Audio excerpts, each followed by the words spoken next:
All right, everyone. We are excited you're here to join us for our annual meeting. And for those of you watching online, welcome. We're going to start off with one song just to kind of get our hearts and our minds where they need to be as we've had a little bit of a break here. So we're going to sing a song that you guys all know, so you can stand up and sing. We're going to sing How Great Is Our God.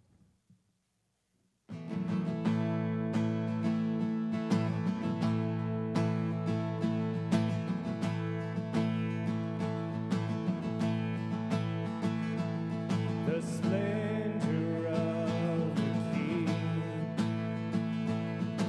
clothed in majesty, let all the earth rejoice, all the earth rejoice. He wraps himself in light, and darkness tries to hide, and trembles at his voice, trembles at his voice. How great is our God? Sing with me, how great is our God, and all will see how great is our God. And age to age he stands, and time is in his hands, beginning and the end, beginning and the end. The Godhead, three in one, Father, Spirit, Son, the Lion and the Lamb, the Lion and the Lamb. How great is our God? Sing with me, how great is our God, and all will see how great is our God. Sing, name above all names. You're the name above all names, worthy of all praise. My heart will sing how great is our God. Sing, name above all names, one more time. You're the name above all names, worthy of all praise. My heart will sing how great is our God. How great is our God? How great is our God? Sing with me, how great is our God, and all will see how great is our God.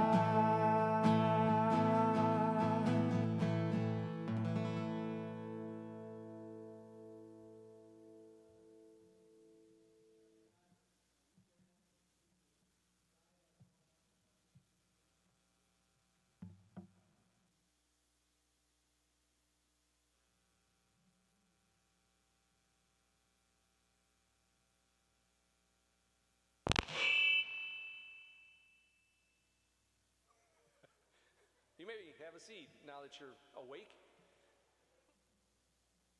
don't know if you heard that online, but it just fed back. The microphone did. Anyways, let me explain a little bit about the meeting. By our Constitution, we're to have an annual meeting, and business that needs to be brought up will be brought up then. Part of that is installation of elders, but we decided to do that during the service. We felt that was more appropriate than in a meeting. The other part that takes place, that has to take place every year, is just approval of our budget for the year. So that's going to be explained. You're going to hear a little bit this morning about two different ministries that we have here at Grace. And I want to start just by kind of giving you some insight into where we've been and where we're headed, right? The other thing I needed to mention, though, is there's going to be questions that come up on your screen, and you can ask questions through those numbers. I said numbers come up on your screen, not questions will come up on your screen, and you can text questions in if you want, if you're watching online. And then we're going to vote online as well. All of us, there's no paper ballots, so we'll have to get out our phones, go to graceforgranger.org, and there's a banner that'll scroll up along with some other banners that says vote on it. You can click on that. There's what? It's the first one. But if you're like me, I missed the first one, so I had to wait for them all to scroll through. Anyways, that banner will come up, and you click on that, and it'll take you to a page, fill in your name, and then you have a choice of yes or no, and then you hit submit, and then you get a confirmation response back that was submitted. All right, so that's how that's going to work. All right, so the coming year, what's it going to look like? I have no idea, right? Because nobody does. Nobody thought we would be where we are today. But I can say this, we haven't changed our purpose. We're committed to teaching God's word so that we can creatively communicate it. So we can creatively communicate it to each other and to the world out there so that all will follow Jesus. I mean, that's what we're committed to. That's what makes us who we are. In light of that, how that follows through then is we're still planning on having men's and women's Bible studies in the fall. What are they going to look like, Pastor? I have no idea. It could be a Zoom thing. It could be an in-person thing. It could be an in-person and a Zoom thing together. We're just not sure how that's going to happen. I mean, as you know, the governor just came out with a new mandate on masks that are going to start on Monday, and that even hasn't been fully explained yet. At least I haven't seen somewhere where it's fully explained. It may have made it, and I didn't see it yet. But we just never know what's going to come next. And that's the key. The key is that we have to be flexible, right? So Grace Helps has been affected tremendously. We had to cancel one or two things in the spring that we were planning on doing, but that means we're just going to have to be more diligent to find ways to get involved so that Grace Helps still continues, right? And practicing all the social distancing we need to do. And maybe it's just behind the scene things that we really don't have a lot of contact with. We don't know. But that's still a priority for us, is to be involved with that ministry. Children's ministry, as you know, it's been all in-house right now. We're kind of waiting on guidelines as far as what that's going to look like for our nurseries and so forth and our elementary. So we're sitting on that. We're waiting. We're trying to meet the needs of our children in the service. Gigi's going to come up in a little bit and talk more about that. But again, it's going to look different, but it's still going to have the same purpose, the same drive behind it. Youth ministry is the same. Adam Willis and I put together some events coming forward through the year. Will we be able to do those? We hope so. If we can't, what do we do instead? We don't know yet because it depends on what can't means, right? But the thing is, youth ministry is going to still be going forward. They're still meeting on the first and third Sundays, right? Did I get that right? I can't keep all these Sundays straight in my head. High school meets second and fourth Sunday evenings, first and third middle school during the service. So that's going to continue. Like I said, as we go forward, we have to be flexible. I keep thinking the apostles. Things changed on them a lot as they went forward. Think of Paul, who wanted to go into northern Turkey, and God kept saying, no, you can't go into northern Turkey. And he ended up getting him into Europe.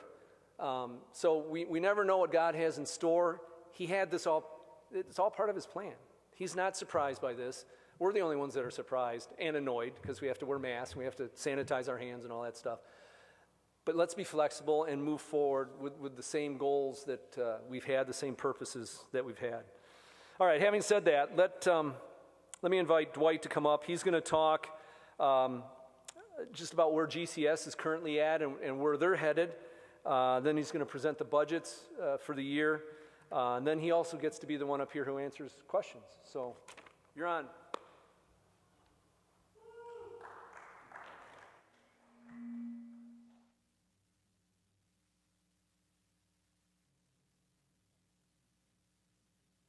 All right.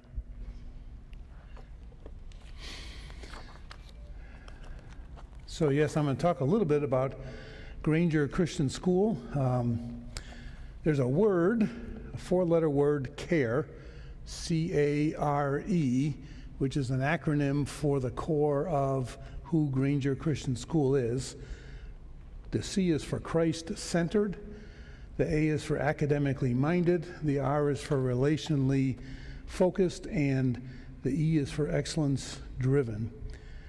So Christ-centered. Our teachers integrate biblical truth into every lesson. It's been really one of the fun things about being over at the school every day this past year is that I got to sneak into several different classrooms, all of them at least 3 or 4 times, and watch teachers integrate Christianity, Bible truth, into lessons about everything, even AP calculus. I didn't know how that was going to happen, but it did. Don't ask me how, because I wasn't sure what the rest of the words meant, but I understood when they talked about Bible in there. The entire school has a week-long spiritual focus, and this last year we got to be used by God in the lives of people who we'll never meet. As a school, we went over to Elkhart and we packed food for families around the world that do not have food. And so our entire school, from kindergarten up through high school, was standing around these tables, packing food, letting God's love flow through us. And that was just a really cool thing to watch seniors helping kindergartners put the right amount of stuff into a little bag. And it all worked really well. So those are the kinds of things that we do from a Christ-centered perspective. Academically minded, we challenge our children, our students, to grow according to the Indiana standards. We have regular testing to make sure they're progressing along, and it's fun to watch that. The Beta Club this past year went to a state convention in the fall. They actually got to do that in person, and they came back with many, many, many awards, several of them in first place. And if you think about the fact our entire school is smaller than most of the school's senior classes and junior classes, that was really quite an excellent thing. And I don't brag about too many people, but Kelly, who did the announcements this morning, is the head of that, and so you should give her a pat on the back. No, don't do that. Just wave at her and say thank you. You did a very good job there. Then this summer, they had a national convention, and they couldn't go. So they did virtual. They virtually sent their competition pieces to there, and again, won several awards and won national championship in language arts. So academically, this school is quite an amazing place. I listened to the stories of this year's graduates and where they're going and the scholarships they won, and we send out of here well-trained students who know Jesus Christ. Relationally, GCS is a family. I heard about that. I heard those words. But being around there every day this past year, I really got to experience it. It really is a family of students and parents and faculty and staff and volunteers and substitutes. It's just a really cool family. There's one little girl in 3rd grade whose grandpa passed away, and he was the one that brought them to school every day, and everybody knew him because he was this big, huge teddy bear that would come in with his grandchildren every day. And he passed away, and the whole 3rd grade class, with permission from the parents, and many of the parents, went to the funeral. Sorry, this is a business meeting. You're not supposed to get emotionally involved, but that's just really cool. That's the family of Granger Christian School. If you're in sports, if you're in drama, if you're in the clubs, if you're in National Honor Society, you're part of families. We're also excellence-driven. An example of that is this year on March 13th. Friday, March 13th, we walked out of the building thinking we were going to be gone from the building for about maybe 2 weeks, and then we'd be back again because the coronavirus would all be gone. Shows how well we understood what was going on. And we never went back to the building. So we had to have school without the use of the building. And the building is a huge resource for teachers to teach their students. So we quickly turned to distance learning, and the teachers did a phenomenal job of taking what they would normally do face-to-face and into a distance learning environment using Zoom and Google Classroom and many other tools to teach all the way from preschooler up through seniors in that world. Then we got a request from the state of Indiana to supply to them our distance learning plan to get it approved so we could be an accredited school for the rest of the year. So again, got several teachers together. We put that plan in paper of what we were doing, sent it in, and were approved immediately. So that's just excellence at work right off the bat. So this next year, we're going to continue to be a Christ-centered school, academically minded, relationally focused, excellence-driven, and the methods are going to change. We, at this point in time, are planning on being in the classrooms. There'll be masks on students, maybe face shields on teachers so that they can see their faces. Some of the kids won't wear them because of physical reasons, but we'll work around those. The real little guys won't be wearing masks, but third grade up, unless there's space in the classroom, which is another thing we're trying to figure out. But we're still going to be Christ-centered, academically focused, relationally minded, and excellence-driven, regarding of the methodology we have to use to teach students this year. So that's Granger Christian School. We're going to change focus here now, and I'm going to talk about some financial stuff, all right? But before we get into the budgets, I want to talk about three other things. The first one is the PPP. You may have heard this a couple of times, and I think we have a slide that's going to show up on the screen here. On April 5th, Sunday, April 5th, the elders called a business meeting for the congregation and talked about the CARES Act, or the Paycheck Protection Program. And the congregation voted to have the church as an organization get involved in that program. So we worked with our bank, which is First State Bank, and we were awarded a loan of $309,400. We're required to use those funds within a 2-month period of time for very specific things: payroll, utilities, health insurance premiums, and mortgage interest. We're required to use those funds within a 2-month period of time. All the funds used as directed would be forgiven. We would be responsible to pay back the remainder of the loan over a 2-year period at an interest expense of 1%. So at the end of the 2 months, we had a remaining balance of $27,000. We had used all the other funds as directed. I contacted our banker, and we talked many, many times. He's a great guy, helps us out with a lot of things. His recommendation that we would use the remaining funds for authorized expenses past the 2 months. So we used the $27,000 for the same kind of expenses. At this time, or at that time, the Small Business Administration had not yet finalized the documentation to communicate back to the bank how you had used all those funds. So we have not yet formally reported. We have all that information, we just haven't formally reported. And the banker, in reading the documents that are flowing through this process at a federal level, have said that there's much conversation about if your loan is less than $1 million, they're just going to forgive the whole thing. Don't know if that's going to happen, but that's his recommendation, is we use it, thinking that's probably what will happen.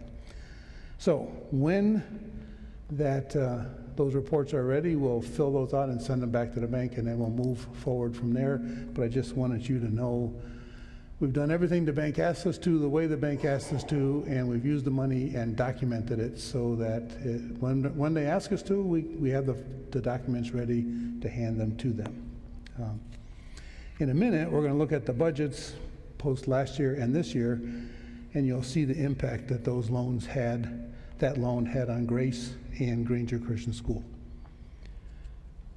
The next thing I want to talk about is the line of credit, and I've used that word a couple of times. And I realized after a couple of meetings, I'm not sure everybody fully understands what the line of credit is, so I thought I'd just take some moments to explain that. Many businesses and organizations use a financial tool called a line of credit to assist them through expected periods of time when income or cash coming into the organization doesn't cover the expenses of the organization. Several years ago, Grace Church established a line of credit with First State Bank. 90% of the income for Granger Christian School comes from tuition payments. In August, the beginning of school year, each family meets with the business office, establish a 10-month payment plan for that year's tuition. The payments for those families that qualify for choice program are significantly different than those that don't qualify or don't choose to do that path. Each family in the choice thing pays some portion of their tuition directly over a 10-month period of time. The remainder of the tuition is paid through the choice scholarship. Those amounts are paid in 3 payments throughout the school year. 50% of that scholarship is paid in the end of October, 35% is paid at the end of March, and 15% at the end of May. The expenses in Granger Christian School are consistent throughout the year.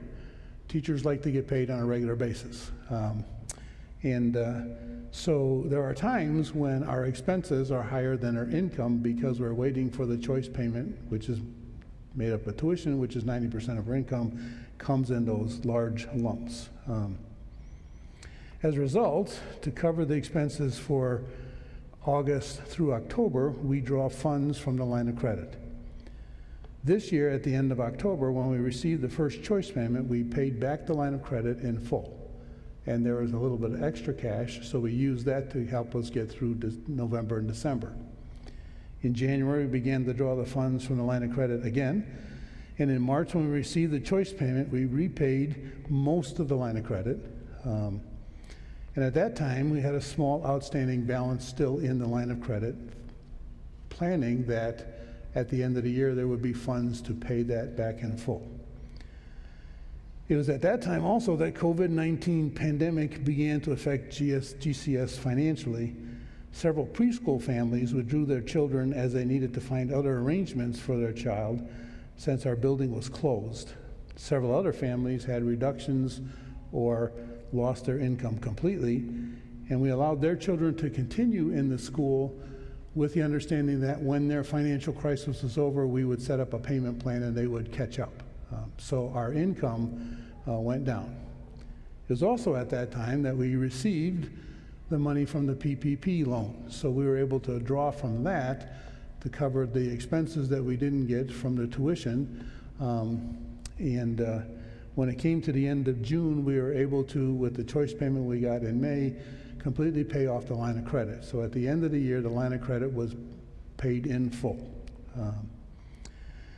So that's how the line of credit works. Now, just so you know, we don't get to just spend it because we want to. When we need to draw from the line of credit, Tom Nieder and I both have to sign a document that goes to the bank, and the elders are informed that this is what we're going to do. They approve that, and then we go to the bank, and the bank sends it in. So there's some steps along the way to make sure that good accounting is taking place and good auditing trail is taking place. We're moving along. I only got 6 more pieces of paper. No, I'm just kidding. There's some history that I'm going to go over, and for some of you this is repetitive, for some of you this is new, because every year we have new people. I'm looking around the room, and I think everybody in this room may have heard about it. I guarantee you not everybody online has heard that, so just let me give you a quick history, then you'll be able to understand some of the decisions we made this year moving forward. The budget for the 2017-18 school year was based on a projected enrollment of 370 students. Additional staff was hired, purchases were made with that enrollment in mind. Unfortunately, the enrollment was actually 329. As a result, GCS had a negative variance at the end of the year of $334,000. The church used its emergency fund and restricted funds and drew from the line of credit to cover that variance. The budget for 2018 and 19 school year was based upon projected enrollment of 314. The actual enrollment was 303. There was no reduction in staffing, and the year ended in a negative variance of $126,000. Again, funds from the line of credit were used to cover that negative variance. The elders and the school board made some changes in the leadership structure at GCS, and that's when I had the opportunity to step in there. And this past year, the 1920, was quite a tumultuous year. The change in leadership always creates uneasy feeling. We began the year with 240 students. We reduced our expense budget by over $300,000, and we were projecting to break even financially this year. And in January, we were sensing some growing enthusiasm. There was this kind of fun life around the school, and people were telling their friends, hey, this is a really great place. We need to get involved. We were even beginning to have conversation about 2 kindergarten classes because it looked like we would have that many kindergarten students for this next year. And then COVID-19 hit, and we went in the opposite direction. Families began to, as I mentioned, the preschool families pulled their kids out, and we ended the year with about 203 students at the end of the year. In June of this year, In June of this year, it's evident that enrollment is going to be less than last year. Our preschool and pre-K enrollment had decreased from 55 to 22. Our elementary and secondary enrollment was also less as families were deciding to homeschool for financial reasons until COVID-19 was over. Unfortunately, this meant that we had to make some extremely difficult decisions. As I mentioned, Granger Christian School is a family. And so we had to go to some of our family members and say, our enrollment is down, our tuition are down, we're not going to be able to offer you a contract for next year. That's a really, really difficult thing to do. We went through that period of time, and now we are fully staffed. We are expecting about 170 students this coming year, again with the biggest drop in preschool. We have moved all of the classes into the school building. It's easier to sanitize and clean it that way, to compartmentalize people that way. We have 1 pre-K class this year, and all the elementary and secondary departments are fully staffed. The administrative staff has been reduced. The facility staff has been reduced. People are doing extra things to help us get through this year, but we expect some great, really cool things to come. We're still Christ-centered,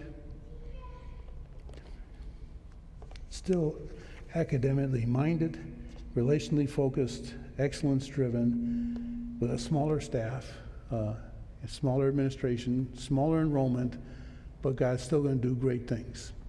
Having said that, there's a slowly growing wave of interested people coming and saying, can I get a tour of your building?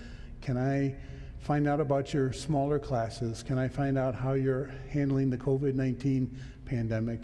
So there's this other wave that's coming that they're not enrolled yet, so we don't count them. We don't count people that aren't here and haven't been enrolled and gone through all the process. So that's the history. And now here it is.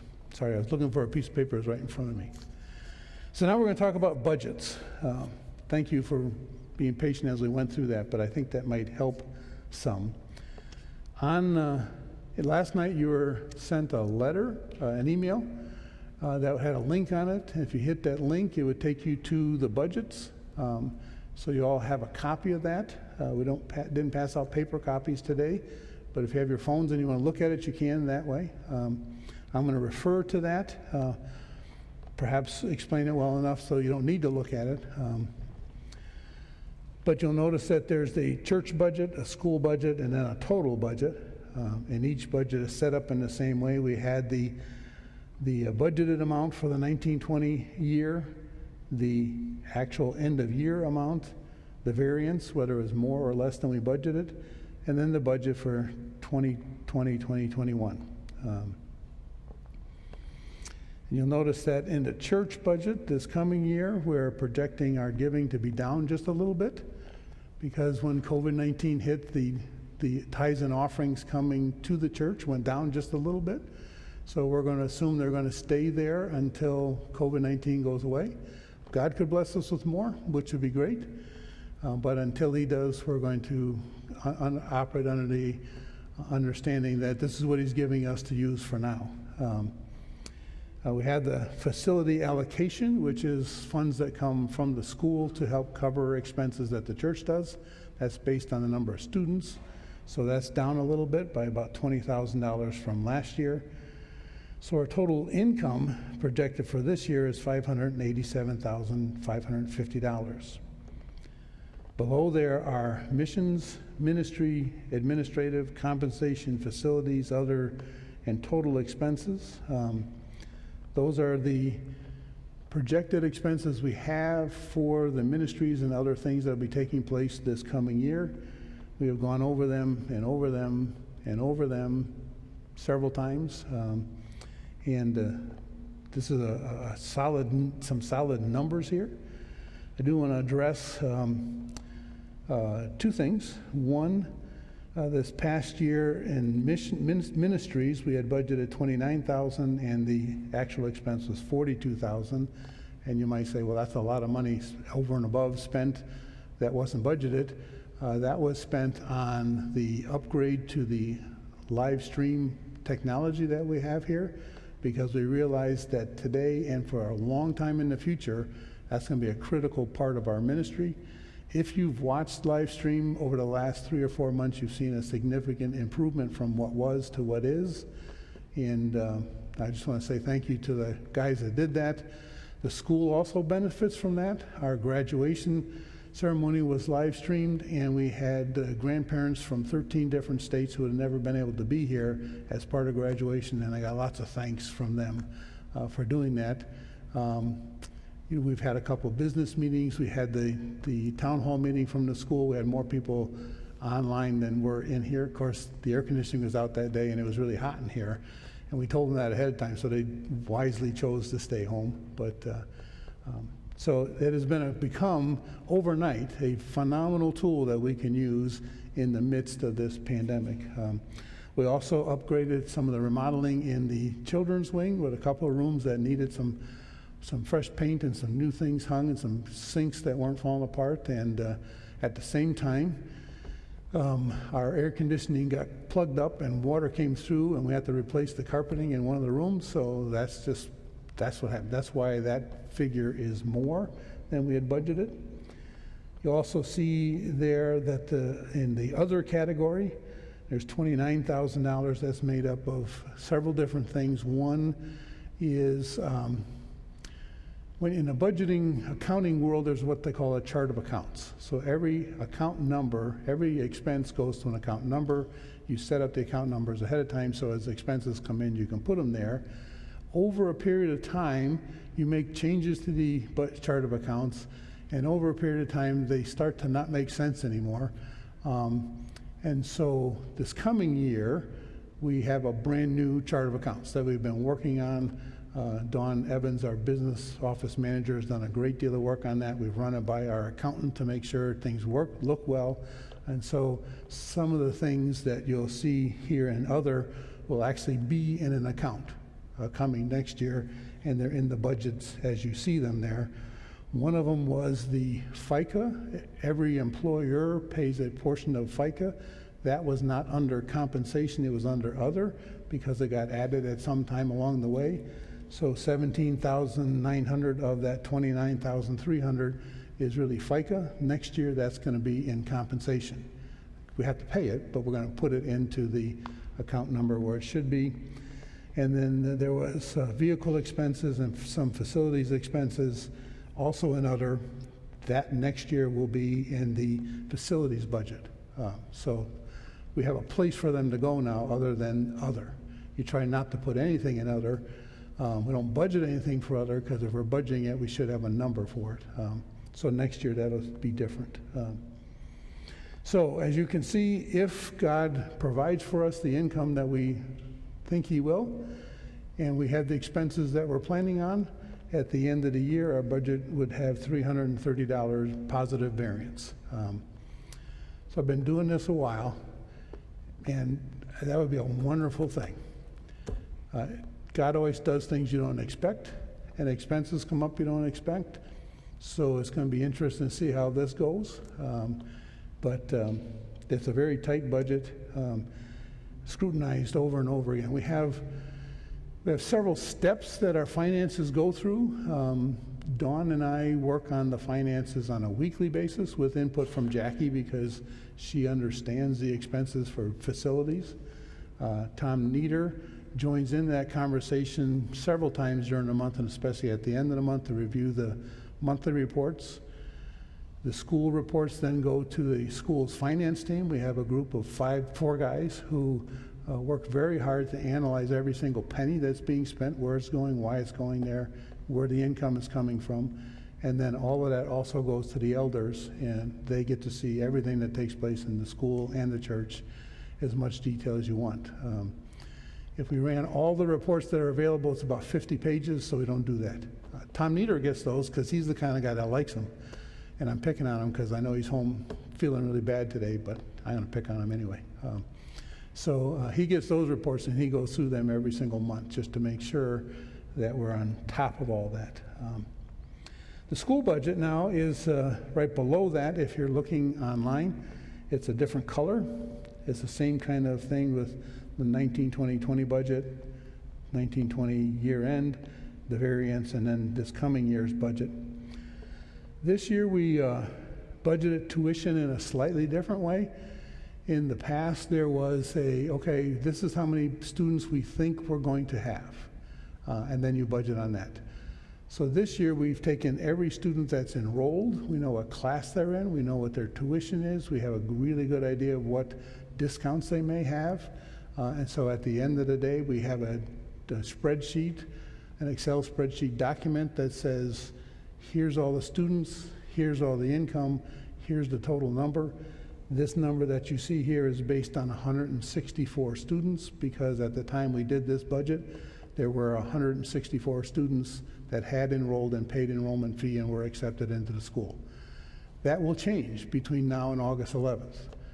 But we're not counting on that change, because some may choose to not come with the new guidelines from the governor, or there may be new students who come because they want to be in a place like Granger Christian School.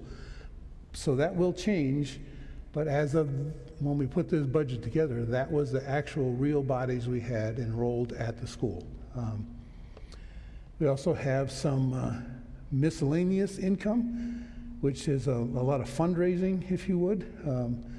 We have agreed as a board to say that we're going to raise $36,000 in fundraising this year. That's a big goal, over and above athletic fundraising and those kinds of things. So from time to time you're going to hear about fundraising opportunities. We used to love to go to restaurants. I'm not sure we're going to pull that off this year. I don't know what it is we're going to do, but we're going to do some stuff, and we'll let you know about it. If it's the kind of thing that you feel that you're supposed to be part of, we'd love for you to join in. If not, that's okay. We understand not everybody's going to fit into each one of those. Then you can see the rest of the expenses there. We have the education expenses, special programs, athletics. Athletics, by the way, this year for the first time has a budget of $28,000, and it has an income budget of $28,000. They're going to try to raise all the funds they need to completely pay for themselves, which would be the first time that that's happened at Granger Christian School. Tricia Emsweiler is our athletic director. She's a volunteer and doing a phenomenal job. So that's just a piece of information for you. Our compensation is going to be significantly less by almost $300,000 this year over last year. If our enrollment goes up, then the facilities allocation will also go up by $262 per student. So you can see right now we're projecting a negative variance at the end of the year of $63,000, which means at the end of the year, if all of this happens exactly the way it is, at the end of the year we will not be able to repay the line of credit in full. If we have more students, we will. That's just where we are at this point in time. So I just wanted to say that out loud so you know exactly what this means.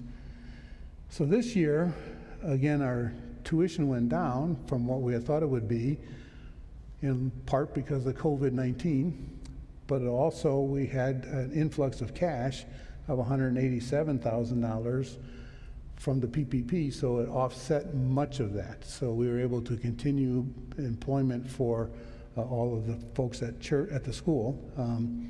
We did have a negative variance at the end of the year of $17,000. At the beginning of the year, we had some cash in the bank, so that offset that. So from a fiscal year, it ended up pretty good.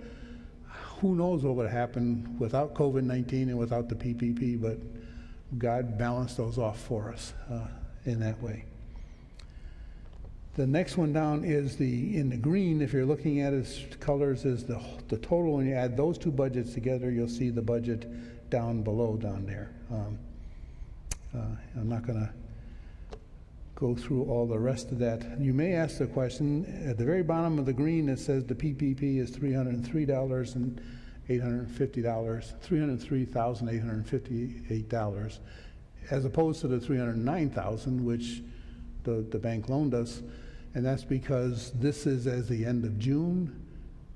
Yes, the end of June, and in July we used the remainder that was still there to cover a little more payroll in July. And that was when we finished using the $309,000. That's a lot of information in a short period of time.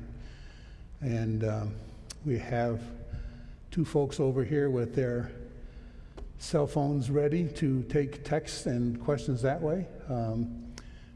Folks here will bring a microphone to you, and you may say, well, we can speak loud enough, I don't need a microphone, but the folks online wouldn't be able to hear you, so we want to do that. So it's time for questions. And I will say at the end of this, if there's more questions you want to ask, you can simply send an email to myself or Tom Nieder. We'll get together with you. We'll answer every and all question that you have. So, questions?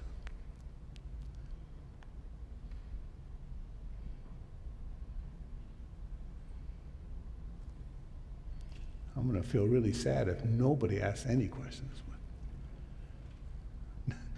Did we put the numbers on the screen? Okay, all right.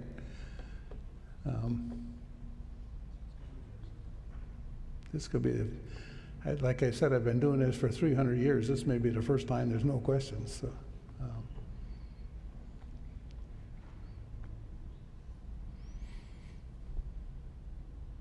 So I stayed up all night worrying for nothing. Well, thank you, for the opportunity to be involved in the school this past year and this coming year. They are in the process of looking for a head of school for next year because they need someone with an educational background. I have an organizational background. They need an educational background. So they're working on that. Oh, good, we have a question. I figured if I talk long enough, somebody would ask the question.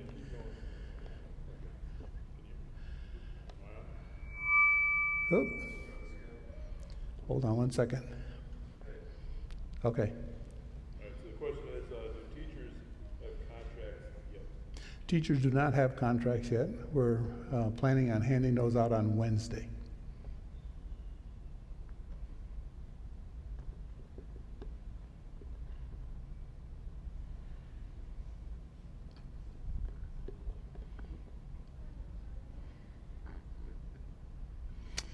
Okay, I'm going to turn it over to, since Art's walking up, I think he's next. Okay. Thanks, Mike. Let me remind you again how to vote, right? On your phones, on your tablets, on your computer screen, go to the website. The first banner that comes up says vote on it. Click on that. That'll take you to a page. Fill in your name, first, middle initial, last name, and then there's two choices, yes, no. Hit one of those, hit submit.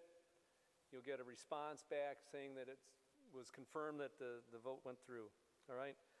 So that's how we're voting. No paper ballots. So you can go ahead and do that. And while you're doing that, Gigi Wilkins is going to come up and just talk a little bit about last year, what that looked like, and maybe give us some insight into what it's going to look like as we go forward. And then I've asked Jimmy Morris, who's a community group leader, if he would also come when Gigi's done, and he's going to give us a rundown of just a little bit about community groups and what that's looked like under COVID, what it looked like last year, and going forward. So, Gigi.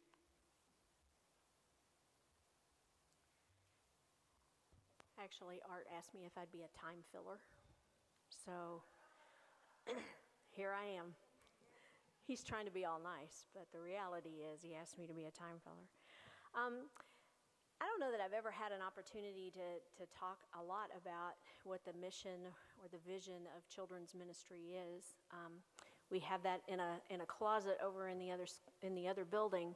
But our mission is for children to know and to love and to accept Jesus. And beyond that, for them to become disciples who then become disciples. And so everything that we do from infant all the way through 5th grade is geared towards that mission. I know that Art mentioned in his sermon today a little bit about our curriculum is through David C. Cook, and it's called True. And everything in our curriculum, no matter Old Testament stories, New Testament stories, everything comes back to Jesus. And it's that purpose that we use that curriculum, because we want everything to point back to Jesus. I was asked to do a little bit of a recap, if you will, of what has taken place, because last year we had a big booklet with pictures and stuff, and so you could see a little bit, and we don't have that this year, but I'm gonna start with July. In July of last year, we had our first ever WindShape camp. Yes, WindShape, yes. It was an amazing week. And after that, after talking with parents and after talking with leadership here at the church, it was decided that, yes, we were going to do that again. It was an amazing community outreach, ministered to a lot of families, and I have numerous stories of coming from that. I'm going to go back to that in a little bit, but I'm just going to kind of recap for now. In November, we hosted a movie night, or a movie matinee day. We worked in conjunction with the school, sent out lots and lots of invitations. Buzz and Woody were there with a dinosaur. I can't remember the dinosaur's name in the movie, but Rex. Mr. Willis was behind that. We had about 130 to 150, we can't exactly remember, just camped out on the floor watching Toy Story. We had a concession stand, had people in there. It was an amazing time, building relationships, and it was great fun. In January, I get the opportunity to go to a Children's Pastors Conference every year. And at the Children's Pastors Conference is curriculum, supplies, different things that are available for children's pastors to use. And usually that is the time when Vacation Bible School curriculum is chosen. And this year, I was kind of going back and forth with Rachel a little bit online. I said, I think this one is amazing because there's trains involved, and we live in South Bend, and we see trains all the time, and the kids would, relate to that. And, the theme of it was so relatable, and it was, how Jesus' power can put you through, get you through any situation. And so we were pretty pumped about that, and ordered all of our supplies, and we were ready. And right after that was the WindShape host rally, which we went to get prepared for WindShape camp this summer. And then we came back, and we were getting everything ready. And in March, we were getting ready to take a group of 16 kids and 4 adults to Superstart. And the day before we were supposed to go, everything shut down. The Rona hit, as we lovingly refer to it around here. And everything was canceled. And so we didn't get to fulfill that. But after that, it's like, okay, as Dwight mentioned, we thought, a couple weeks, we'll be good. We can get things back together, and everything will be great. And not so much. And so then we had to become very creative. And as Art alluded to, we had to upgrade our technology to be able to do services online. We had to make materials available for families, because we really want families to be the spiritual leaders in the home, and it's our responsibility to make sure that those tools are available. So we spent a lot of time driving around, putting packs together, and knowing what the sermons were going to be, so that they could go online and families could have an opportunity to worship together. The kids would have something that they could do while the adults were watching as well. We did have a little bit of fun driving around. We did a ding-dong dash because we really missed the kids and we wanted to see them, so we took ding-dongs and we ran, we got nailed a couple times because we didn't run fast enough to the car, but we got to see kids and we got to reach out in some fun ways. We also did a Cinco de Mayo day where we took some taco seasoning and some guaritas, is that what they're called? Sodas, and planned a time of a Zoom meeting with all of our leaders, and there were a number of them that were able to connect with us. A little bit later on, we realized we're still not going to get together much, but everybody was getting a little antsy, and so we decided we're going to put together a family bike night. And God supplied us with an absolutely gorgeous night. Kids brought scooters and bikes and hoverboards and all sorts of different things to ride on. We had some chalk art that we were doing, and this is a shameless plug for this coming Thursday night. We're going to do it again, except we're going to add some yard games, some cornhole, and some can jam and some other things. And so whether you are a bike rider or want to do those kinds of things or not, you might want to just draw on the sidewalk or throw a bag or whatever. Just come. We just love to have you. And then had a conversation with Kyle and with Art, and I said, we have this Vacation Bible School curriculum. The lessons in there are amazing. It's about Jesus pulling us through tough situations. As a nation, as a body, we're going through some tough times, some unsure things. And so Art agreed to preach those sermons, and we were able to put packets together for kids and make them be a part of that as well. And I will be honest with you, I have been at several different churches, and I have never, ever had a senior pastor agree to do that. So from my perspective, that was amazing. I think the kids loved it, and I loved the backdrop that we had and all of that. So. What's going to happen in the future? That's a really, really good question. I sent out emails. Probably some people were sick of emails from me on Friday. A lot of them went out.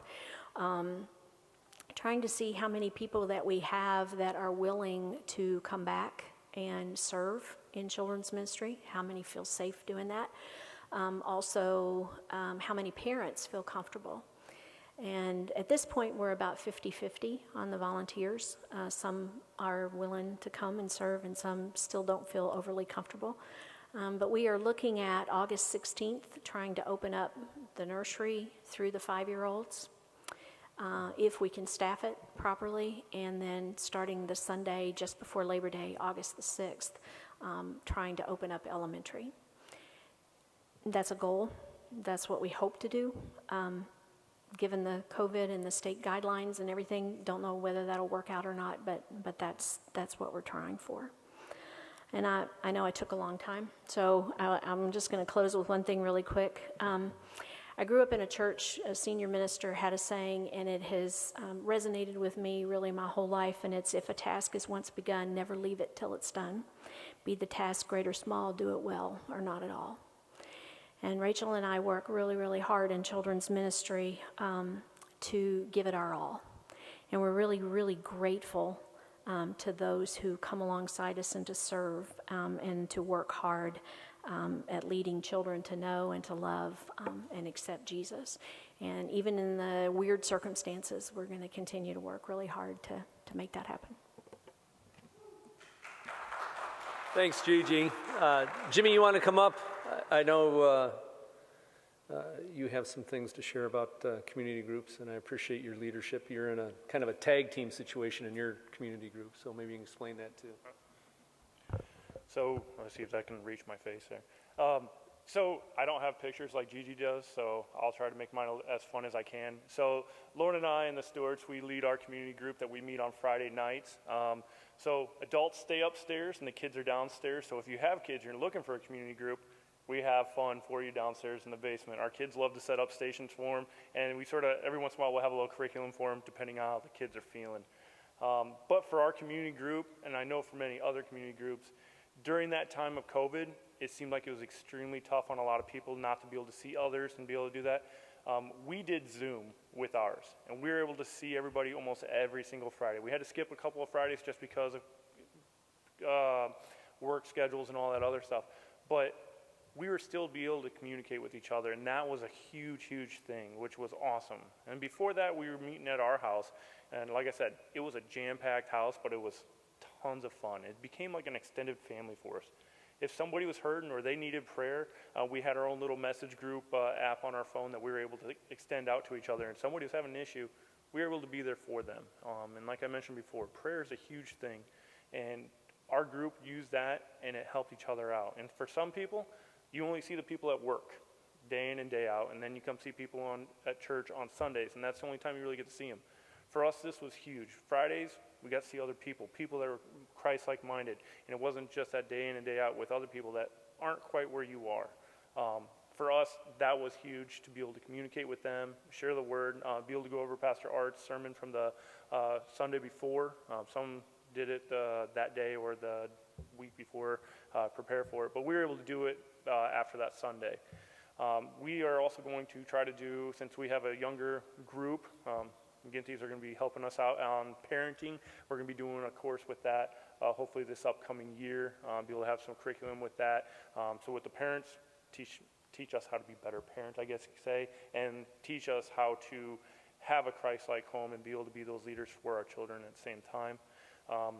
Also, some other things that we did like to have a lot of fun. We did a scavenger hunt, a photo scavenger hunt, and yes, the Gerards won another trophy. Do you have it with you, Chad? No, I figured you wouldn't. But it was a cute little trophy. We plan on doing it annually. So that's just something that we did. We made everybody, since it was COVID hit, we wanted to get everybody out of the house a little bit. But we gave them 14 things they had to go find throughout the community. Couldn't cheat, couldn't be the same place because get them out, and so it didn't last only a half an hour, even though the Gerards, I think, had it in like an hour and 15 minutes. So well done on them. But on that, we just had fun like that. And once again, we're just an extended family with each other and had a good time with it. So if you're looking for a community group and you're not part of one, I highly, highly encourage you to join one. Just not to be able to jump in the Word, but also have that extended family to be able to have with you if you need someone else or to communicate with others on that. So.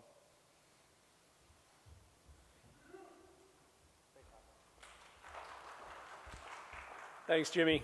You can find out about community groups online. There's a link for that there, and that'll help you on that. As of 12:30, the count was overwhelmingly positive in favor of accepting the budget that was presented. So thank you for your participation in that. And if you still have questions, like there's still something gnawing at you and you're like, I don't want to text it in, just send an email to Dwight, send an email to Tom Nieder. They'd be more than happy to either respond in the email, or if you wanted to come in and talk, they could talk to you face-to-face on that. But we appreciate your participation in the meeting and your participation over the last year, and we look forward to a great year ahead, whatever that's going to look like, right? So let me close Mike Croy's closing in prayer. Come on up here. Our elder Mike Croy, who's been a busy man today. Close us in prayer, Mike. I'll get lunch out of this. All right. Thanks for your patience, and thanks for hanging with us today. We appreciate it very much. Let me pray. Father, we just thank you for this time. We just thank you for just blessing us as a church family, and as a school. And we just look forward to a year that you have certainly gone before us, and you have things planned that are far beyond what we can imagine. And we just look forward to that and faith through you. Thank you for these folks, and just thank you again for this opportunity. In your name we pray. Amen. See you later. Thanks.